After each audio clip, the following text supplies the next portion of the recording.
மன்னார் மாவட்டம் வறுமைக்குள் தள்ளப்பட்டதற்கான காரணங்கள் என்ன? மன்னார் மாவட்டம் பழங்காலத்தில் உலக பரப்பில் மிக முக்கியத்துவம் வாய்ந்த நிலமாகவும் செழிப்பும் வசதியும் மிக்க நகரமாக இருந்துள்ளதை இதிகாசங்கள், புராணங்கள், தேவார திருப்பதிகங்கள், சங்ககால இலக்கிய நூல்கள் வாயிலாக அறிய முடிகிறது.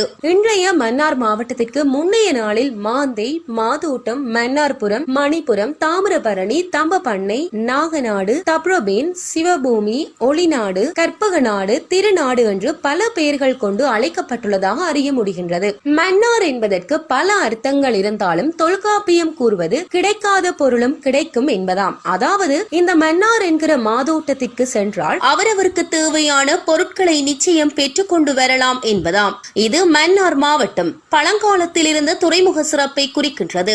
அதற்கு ஏற்றாற்போல மன்னார் மாவட்டத்தில் கடற்தொழில், விவசாயம், முத்து குளித்தல், காட்டு வளம், வேட்டை தொழில், குடிசை கைத்தொழில், வியாபாரம் போன்ற தொழில்களுடன் மன்னாரின் துறைமுக சிறப்புமே அந்த மக்களை மேன்மையாக வைத்திருந்தது. அது மட்டுமல்ல, வியாபாரத்திற்காக மாதோட்டம் வரும் அராபியர்கள் உட்பட பல வெளிநாட்டவர்கள் மாந்தை மக்களிடம் தொழில் கற்று சென்றுள்ளதாக சங்க காலத்து இலக்கிய நூல்கள் கூறுகின்றது. இவ்வாறு மாதோட்டத்தின் பண்டைய தொழில் வளர்ச்சியை சொல்லிக் கொண்டே போகலாம். மன்னார் மாவட்டம் இலங்கையின் வட மாகாணத்தின் 5 மாவட்டங்களில் ஒன்றாக இலங்கை தீவின் வடமேற்கு திசையில் அமைந்துள்ளது. இம்மாவட்டத்தின் வடக்கே கிளிநொச்சி மாவட்டமும், வடகிழக்கே முல்லைத்தீவு மாவட்டமும், கிழக்கே வவுனியா மாவட்டமும், தென்கிழக்கே அனுராதபுரம் மாவட்டமும், தெற்கே புத்தளம் மாவட்டமும் எல்லைகளாக அமைந்துள்ளன.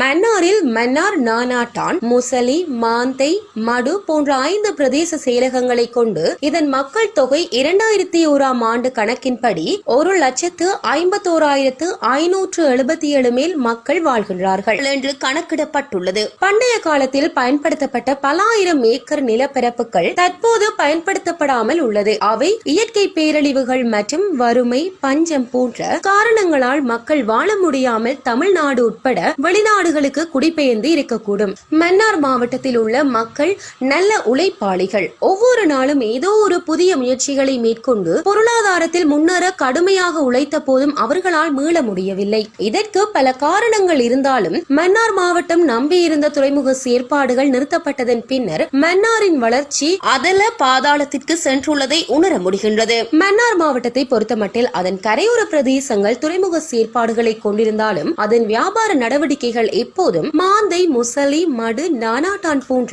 பெருநில பரப்புகளில் சிறப்பான வியாபார பெரு நகரங்களாக இயங்கியதற்கான ஆதாரங்களும் உண்டு. இதுவரை யாராலும் சொல்லப்படாத பாரிய பண்பாட்டு வியாபார பெருநகரமாக நானாட்டான் மற்றும் கட்டுக்கரை பகுதி இருந்துள்ளது. இந்த கூற்றை 2016ஆம் ஆண்டு தொல்லியல் துறை பேராசிரியர் கானா புஷ்பரட்னம் அவர்கள் பல்கலைக்கழக மாணவர்களோடு கட்டுக்கரை பகுதியில் மேற்கொண்ட தொல்பொருள் அகழ்வாராய்ச்சியில் உறுதிப்படுத்தப்பட்டுள்ளது. அகழ்வாய்வின் போது அங்கே கண்டெடுக்கப்பட்ட பல நாடுகளை சேர்ந்த நாணயங்கள், மட்பாண்டங்கள், கண்ணாடி துகள்கள், சுவாமி சிலைகள், குடியிருப்பு மயானம் போன்றவற்றை கொண்டு இங்கு பெரியதொரு வியாபார நகரம் இருந்ததை அவர் உறுதிப்படுத்துகின்றார். மேலும் இங்கு காணப்பட்ட கூறிய ஆயுதங்கள், கற்கருவிகள் உட்பட பலவிதமான பொருட்களை வைத்து இங்கு கற்கால மனிதர்கள் வாழ்ந்துள்ளார்கள் என்றும் கூறுகின்றனர். இங்கு கற்கால மனிதர்கள் வாழ்ந்துள்ளார்கள் என்பது தமிழர் வரலாற்றிற்கு ஒரு மேலான சான்றாகும். உலக வர்த்தகத்திற்கும் கட்டுக்கரைக்கும் நேரடி தொடர்பு இருந்துள்ளது. அதேபோல் கட்டுக்கரைக்கும் அனுராதபுர வர்த்தகத்திற்கும் நேரடி தொடர்பும் இருந்துள்ளது. இது தொடர்பான விரிவான விளக்கம் நீண்டதாக இருக்கும்.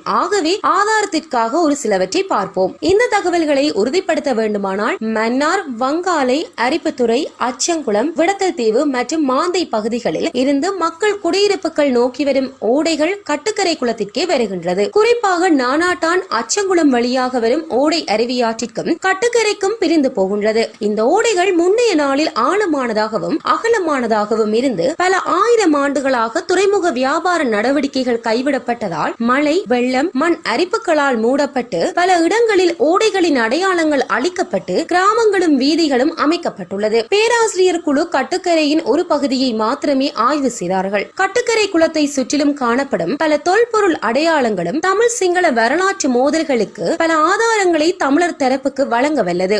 கட்டுக்கரை குளத்து பகுதியை அண்மையில் பேராசிரியர் புஷ்பரட்னம் குழுவினர் அகழ்வாராய்ச்சி செய்திருந்தாலும் கட்டுக்கரை குளம் பற்றிய தகவல்கள் கம்பராமாயணம் நூலில் துல்லியமாக கூறப்பட்டுள்ளது.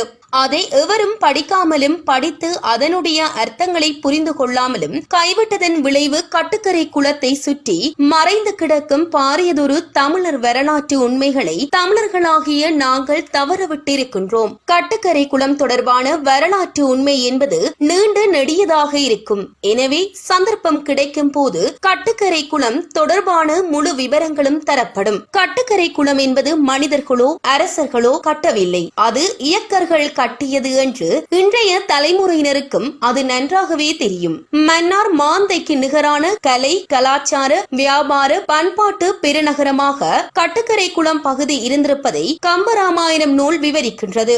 மேலும் நானாட்டான் பிரதேசத்தில் பண்டைய காலத்தில் தொழிற்சாலைகள் இருந்தமைக்கான ஒரு சில சான்றுகள் தற்போது வெளிவந்துள்ளது. 2019 மன்னார் நறுவிலிக்குளம் பகுதியை ஆய்வு செய்த தொல்பொருள் திணைக்களம் அவ்விடத்தில் ஒரு துறைமுகம் இருந்ததையும் அனுராதபுர யுகத்து நாணய குற்றிகள் எடுத்து உறுதிப்படுத்தியது. 2020 ஆண்டு அளவில் நானாட்டான் பிரதான சந்தி வடக்கு வீதி பகுதியில் வீடு கட்டுவதற்காக குழி தோண்டிய போது இரட்டை கயல் மீன் சின்னம் பொறித்த 2000 நாணய குற்றிகள் புதையலாக எடுக்கப்பட்டது. குறித்த இடம் குளக்கரையை அண்மித்தே உள்ளது. இதே நானாட்டான் சந்தியில் இருந்து சில கிலோமீட்டர் தொலைவில் உள்ள பள்ளங்கோட்டை எனும் கிராமத்தின் குளத்தை அண்டிய பகுதியில் கருங்கற்களினால் ஆன பாரியதொரு ஆட்டுக்கல் மற்றும் செங்கல் இடிபாடுகளும் காணப்படுகின்றது. இவற்றை பார்க்கும் போது இங்கு ஒரு எண்ணெய் தொழிற்சாலை இருந்திருக்க வாய்ப்புள்ளது. மேலும் மடுக்கரைக்கு அருகாமையில் 2021 ஆண்டளவில் பழங்கால களரி போன்ற கூர்மையான ஆயுதங்கள் காணப்பட்டதோடு இரும்பு உருக்கி எடுக்கும் கற்பாறை துண்டுகளும் காணப்பட்டது.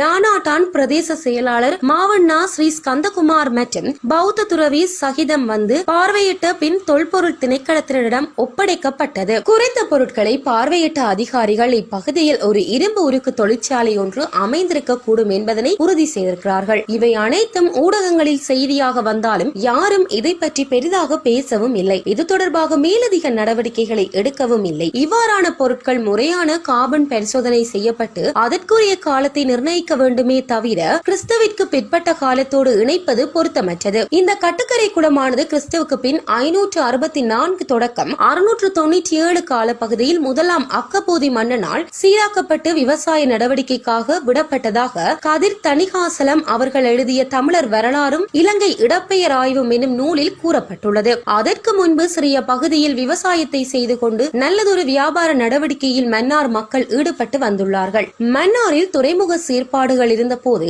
மக்கள் பெற்றுக்கொண்ட நன்மைகள் என்னவென்று பார்க்கும்போது சகல நாடுகளிலும் இருந்து வியாபார நடவடிக்கைகளுக்காக வாடைக்காற்றின் துணை கொண்டு பாய்மர கப்பல் மூலம் இலங்கை வந்தால் அடுத்த வாடைக்காற்றின் துணையோடுதான் அவரவர் நாடுகளுக்கு செல்ல முடியும். அதுவரை இங்கேயே தங்கி நின்று தொழில் பழகுவது, கொண்டு வந்த பொருட்களை ஊரூராக சென்று விற்பது போன்ற நடவடிக்கைகளை மேற்கொள்வார்கள். அப்பொழுது இங்குள்ள மக்கள் தங்களுக்கு சொந்தமான நிலங்களை வெளிநாட்டு வியாபாரிகளுக்கு குத்தகைக்கு வழங்குவது, உணவுகள் வழங்குவது, கப்பல்களில் வரும் பொருட்களை ஏற்றி இறக்குவது, உள்ளூரில் வியாபாரம் செய்பவர்களுக்கான பாதைகளை காட்டுவது, பொருள் பண்டங்களை பாதுகாப்பது, வியாபார தரகர்களை பிடித்துக் கொடுப்பது போன்ற செயற்பாடுகளின் மூலம் ஒரு வருமானமும் மன்னார் மக்களால் உற்பத்தி செய்யப்படுகின்ற அல்லது சேமித்து வைக்கப்படுகின்ற வேட்டை பொருட்கள், முத்துக்கள், யானை தந்தங்கள், வாசனை திரவியங்கள், நெசவு உடைகள், இரும்பு ஆயுதங்கள், எரு வகைகள், கருவாடுகள், பலவிதமான பொருட்களை பண்டமாற்று மூலமாகவும் பணத்திற்கும் விற்பனை செய்வதால் இரண்டாவதாக ஒரு நன்மையையும் பெற்றுக் கொண்டார்கள்.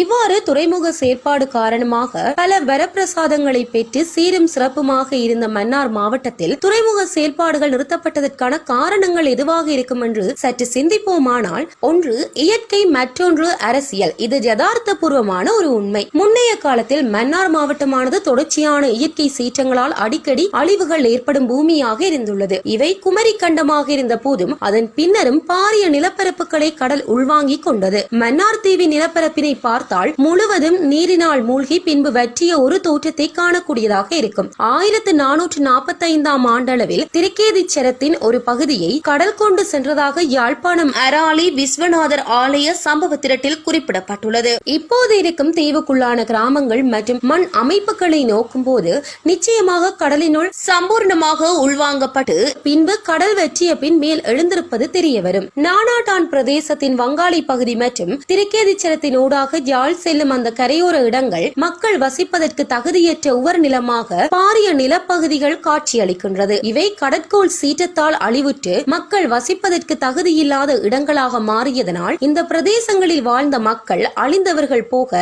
எஞ்சியவர்கள் உள்நாட்டிலோ அல்லது வெளிநாட்டிலோ குறிப்பாக தமிழ்நாட்டிற்கோ இடம்பெயர்ந்து சென்றிருக்கலாம். இன்னும் ஒரு முக்கிய காரணம் அப்போதைய அரசியல். சிங்களவருக்கும் தமிழருக்குமாக நடைபெற்றுக் கொண்டிருக்கும் இனக்கலவரத்தால் தனித்தனி ராஜ்யங்கள் அமைத்து வாழ்ந்து கொண்டிருந்தவர்களை ஒல்லாந்தர், போர்த்துகீசியர், பிரிட்டிஷாரின் காலனித்துவத்தால் இரண்டு இனங்களையும் ஒன்றாக்கி நிர்வாகத்தை நடாத்தி வந்த ஆங்கிலேயர் இலங்கைக்கு சுதந்திரம் வழங்கி செல்லும் போது அதிகாரத்தை சிங்களவர்களின் கையில் வழங்கி சென்றார்கள். வர்த்தகம், வாணிபம் மட்டுமல்ல, அனைத்து வெளிநாட்டு தொடர்புகளும் துறைமுகம், கப்பல் போக்குவரத்தின் வாயிலாக தமிழர் பிரதேசங்களில் இருப்பதால் அது சிங்கள மக்களுக்கும் சிங்கள அரசுக்கும் ஆபத்தான விளைவுகளை உண்டு பண்ணும் என்று நினைத்த சிங்கள தலைமைகள் மன்னார் உட்பட தமிழர் பிரதேசங்களில் அமைந்திருக்கும் துறைமுக செயற்பாடுகளை நிறுத்தி தென்னிலங்கையை வலுப்படுத்திக் கொண்டுள்ளார்கள். இதனால் துறைமுகத்தை மாத்திரம் நம்பியிருந்த மன்னார் மாவட்டம் தனது சுயத்தை இழந்து ஏழ்மை நிலைக்கு தள்ளப்பட்டுள்ளது. மன்னார் மாவட்டம் முன்னைய காலத்தில் இருந்தது போல் எழுச்சியுடனும் உயர்ச்சியுடனும் காணப்பட வேண்டுமானால் மன்னாரில் வலுவான துறைமுகம் ஒன்று அமைய வேண்டும் என்பதோடு ராமேஸ்வரத்திற்கும் தலைமன்னாருக்குமான கப்பல் சேவை விரைவில் ஆரம்பிக்கப்பட வேண்டும் என்பது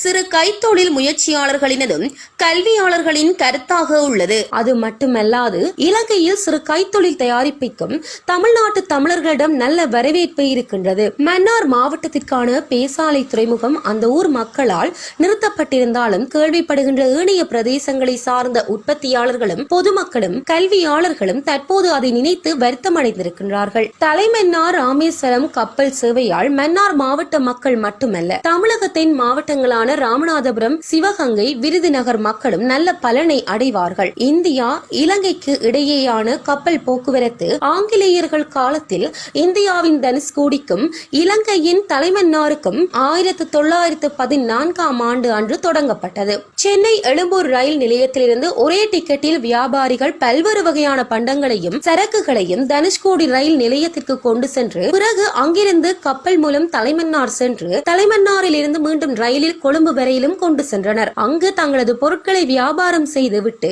கொழும்பிலிருந்து பொருட்களை தமிழகத்திற்கு வாங்கி வந்தனர். இதனால் தமிழகத்தின் தென் மாவட்டங்களின் பொருளாதார மற்றும் வியாபார வளர்ச்சி வளர்ந்தது. 1964ஆம் ஆண்டு துறைமுக நகரமான தனுஷ்கோடி புயலில் அழிந்த பிறகு 1965ஆம் ஆண்டிலிருந்து ராமேஸ்வரத்திலிருந்து இலங்கை தலைமன்னாருக்கும் மீண்டும் கப்பல் போக்குவரத்து தொடங்கப்பட்டது. ராமேஸ்வரத்திலிருந்து ஒரு நாள் விட்டு ஒரு நாள் வாரத்திற்கு 3 நாட்கள் ஹவுஸ்ஃபுல்லாகவே ராமானுஜம் கப்பல் தலைமன்னாருக்கு சென்று வந்தது. இலங்கையில் உள்நாட்டு பிரச்சனை யுத்தமாக மாறியதால் பாதுகாப்பு காரணங்களாலும் கப்பல் போக்குவரத்து 1983ஆம் ஆண்டு நிறுத்தப்பட்டது. இதனால் ராமநாதபுரம், சிவகங்கை, விருதுநகர் மாவட்டங்கள் வணிக ரீதியாக பின்னடைவை சந்தித்ததோடு வறட்சியான மாவட்டங்கள் எனவும் பெயரெடுத்தன. பண்டைய காலத்தில் இலங்கை நாட்டினை பெருமைப்படுத்திய மன்னார் மாவட்டம் மீண்டும் அதனுடைய எழுச்சி நிலையை அடைய வேண்டுமானால் முதல் கட்டமாக தலைமன்னாரில் இருந்து ராமேஸ்வரத்திற்கான தொடர்ச்சியான கப்பல் சேவை ஒன்றை ஆரம்பிப்பதற்கு இலங்கை அரசும் இந்திய துணை தூதரகமும் விரைந்து நடவடிக்கைகள் எடுக்க வேண்டும் என்பது பொதுமக்கள் மற்றும் கல்வியாளர்களின் பெரு விருப்பமாக இருக்கின்றது.